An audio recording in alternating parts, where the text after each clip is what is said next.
Welcome back नाजरीन। पहलगाम हमले के बाद भारत की तरफ से ये ऐलान किया गया कि जो सिंध तास मुआहदा है उसको इन अबेंस डाला जा रहा है और ये भी कहा गया कि पाकिस्तान की तरफ बहने वाला जो पानी है इसको रोक दिया जाएगा। इस पर आलमी कम्युनिटी क्या सोचती है, क्योंकि ये जितना संजीदा और सीरियस मामला है, क्या इंटरनेशनल कम्युनिटी ये इदराक रखती है कि पाकिस्तान का रिस्पॉन्स इस पर बहुत सीरियस हो सकता है और बहुत बड़ा क्राइसिस पैदा हो सकता है? इस पर हम गुफ्तगू करते हैं। So joining us today is Richard Leiby. He is a journalist and a former Washington Post bureau chief as well. Thank you for being on the show, Rich. Well, discussing about the Indus Water Treaty, you know that the populace in Pakistan heavily relies on the source that is the Indus Water. And the recent endeavor by India to block the rivers, the western rivers specifically, how do you see this? Isn't this a treaty violation that India somehow agreed to? And what could be the implications if India goes on to violate the treaty? Well, let's try to sort the propaganda from the truth. This treaty can put in abeyance a treaty, but it cannot suspend it. I think India has mischaracterized its power here. I think, of course, holding the treaty, keeping it together is of vital importance to Pakistan because 80% of its farming resources rely on the rivers. So my sense is that there's a lot of bluffing. Fists are up on both sides. Just fought a 100-hour air war.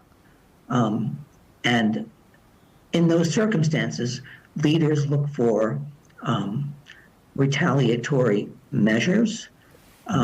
You cannot, I'm afraid to say, just as you cannot put your foot in the same river twice, which is an old expression, you can't turn off a river. In my view, you can build hydroelectric dams. You can use water as a weapon of war by turning off the spigot somehow, depriving populations.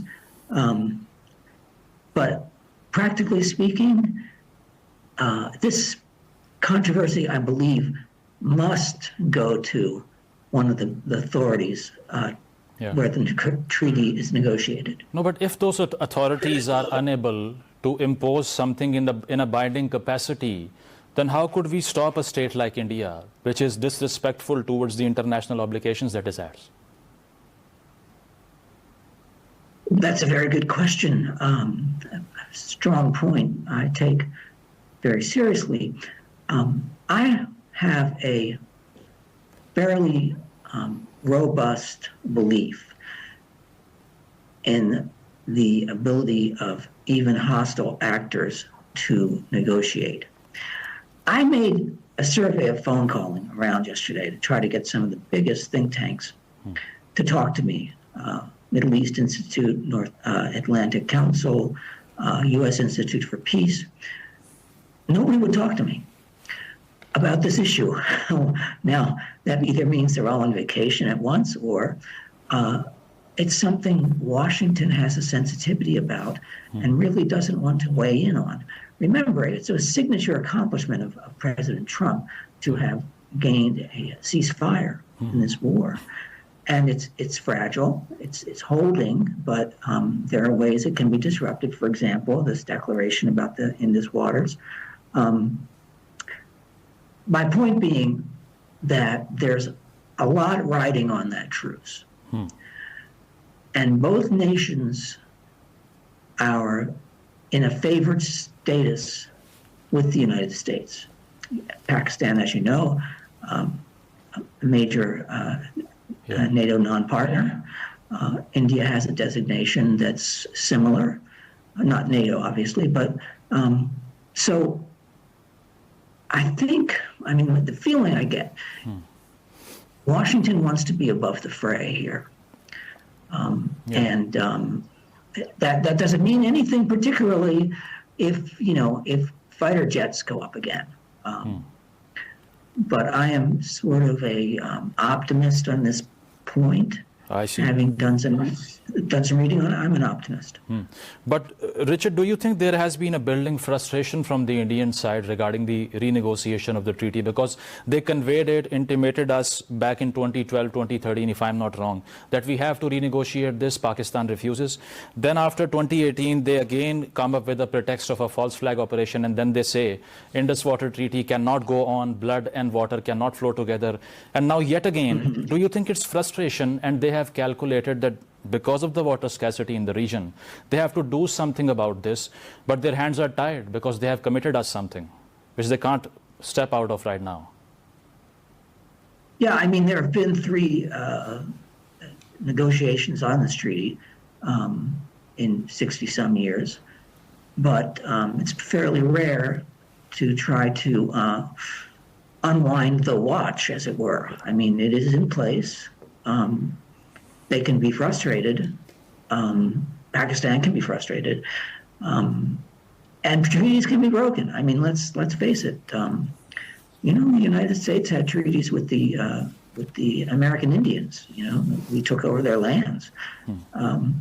Not all those treaties were upheld completely. Anyway, you know, the Indians here have an independent nation state. Yeah. They're not part of the United States. So where I'm getting to is that all it takes is one unhinged autocrat to say, this doesn't matter anymore. It's not worth the paper it's printed on. We know that these characters arise in history. We know Adolf Hitler did not respect treaties. We know that, I mean, I hesitate to say this, but there are periods where other autocrats, I won't name them because it might get me in trouble, tear up the treaty in a flurry of propagandistic, you know, pique to say this isn't anything we're going to follow. It hurts the people. I see.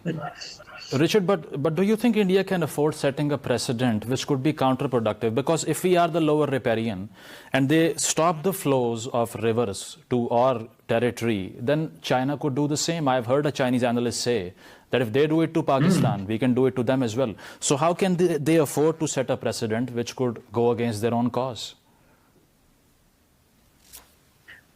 Let's say that you know, this is not a real answer, but it's risky to do this. And, you know, I'm certain that Delhi triangulated all these possibilities before they came up with this, what we call a demand.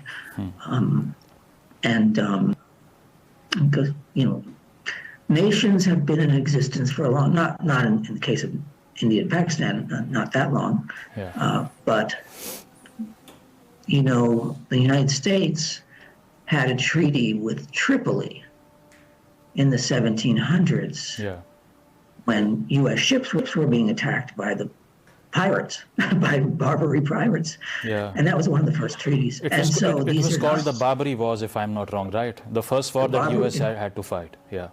You're exactly right about that. And we know that it's a you know, it's a durable mechanism for countries to solve their differences, even if politicians are hotheads and there are smarter people, cooler heads that prevail. We have a chemical weapons treaty. We have an environmental treaty. We have treaties to preserve civilian life. And the thing is, in war, you know, I've covered 3 of them, actually, if I think about it. I see. Civilians suffer the most. Who's going to suffer the most? The Pakistanis. 250-some million of them could feel the effects of this. And that is just not morally acceptable.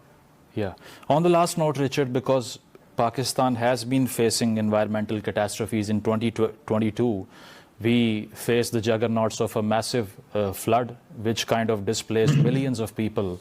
And now if we are deprived of our water share, things would get escalated to the point that this could be, as India claims, could be used as a weapon of war against us, weaponization of hydro resources. Do you think the international community realizes what is being done to us?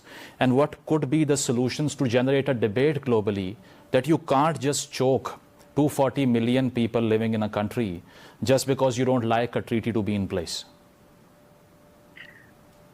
Well, I think your point is very well taken. But will the international community rally to this? It took 9 years to get this treaty in place with the before the 1960. So there are governing bodies here, and I think when it's put in stark terms, the 240 million people are at risk because of this. I think your government can make a very strong case. Yeah, because there's no risk. There's no risk that I can see to India, except the opprobrium of the international community. But it's pretty well. I mean, Trump doesn't want this ceasefire to fall apart. Just as he's worked, and I don't want to run over time, but just as he's worked very, very hard to get the ceasefire in the Gaza and Iran matter, he wants to have that reputation to carry him out of office with. So indeed, it's a test case for the global community as well, as you rightly pointed out. Thanks a lot for being on the show, Richard. नाज़रीन, Richard लाई भी हमारे साथ मौजूद थे ना। उनका यही था कि पाकिस्तान की हुकूमत का सिंतास मुआहदे के ऊपर जो केस है वो बिल्कुल हक बजानिब है और जो आलमी कम्युनिटी है उसको भी इस पर सोचना पड़ेगा। ब्रेक शामिल